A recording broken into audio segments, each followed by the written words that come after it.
What started as an ordinary traffic jam quickly turned into chaos. After smashing Gary's side mirror, a police car didn't even stop. Gary immediately got out of the car to check what happened. Moments later, several police cars sped past with sirens blaring. As a former United Nations investigator, Gary sensed something was wrong. Just as he was about to return to his car, a massive explosion erupted ahead. The crowd instantly fell into panic. Passing officers shouted for him to get back into his car. Suddenly, a truck came crashing straight toward them. It showed no sign of slowing down as it rampaged through the street. The man decided to follow the truck to escape the danger. Looking closely, he realized something was wrong with the driver. The driver's body appeared completely out of control, charging forward non-stop. The truck only stopped after slamming into another vehicle. A fleeing family nearby was also hit in the crash. Fortunately, their seatbelts saved them from serious injury. Moments later, Gary was horrified to see people attacking fleeing civilians. They behaved as if infected with rabies. The streets of Philadelphia descended into total chaos. Suddenly, a woman rushed out screaming in an inhuman voice. She leaped onto a car and began smashing the windshield with her head. Gary noticed and quickly pulled his daughters out of the vehicle. By then, the glass had already shattered. The woman climbed inside and attacked the driver. The scene instantly turned into chaos. The woman then began biting and devouring the driver. The driver was completely powerless to fight back. After a 10-second countdown, the driver began to change as well.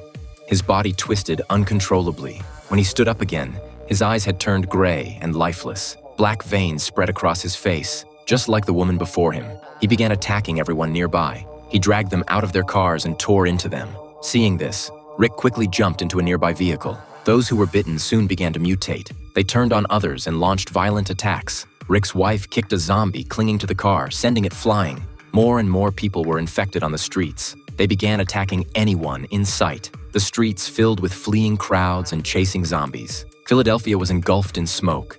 It looked like the end of the world. Gary's family finally escaped the encirclement, but then his daughter's asthma suddenly flared up. Even worse, her medication had been left in the car. They had no choice but to search for a nearby pharmacy. At that moment, Gary received a call from a former colleague. It was Taylor, the Deputy Secretary General of the United Nations. Taylor told him the situation was far worse than expected. Not only had Philadelphia fallen, but New York was overrun as well. As a top former UN investigator, Gary was urgently needed. Taylor promised to send a helicopter to extract them. However, it would take an hour to arrive. They would have to survive until then. Soon, Gary and his family reached a supermarket. The store had already been looted by panicked residents. Everyone seemed to realize the apocalypse had begun. The family split up to move faster. His wife went to gather food and water. Gary took his older daughter to look for asthma medication. They soon reached the pharmacy section. As Gary searched, an armed man suddenly appeared. A dead body lay behind him. It looked like he had just committed a robbery. The man lowered his gun and asked what Gary was looking for. He then pulled several boxes of medicine from a drawer and handed them over. He said children often outgrow asthma. His own child had asthma as well. Suddenly, trouble broke out on the wife's side. Two criminals had pinned her to the ground. When they saw Gary approaching, they opened fire. Gary immediately returned fire and took them down. His wife was badly shaken by what just happened. At that moment, a police officer rushed into the store. He appeared to have heard the gunshots. Gary raised his hands to show he wasn't a threat. But after glancing at him, the officer walked right past. The officer began gathering supplies instead. At this point, everyone was only focused on survival.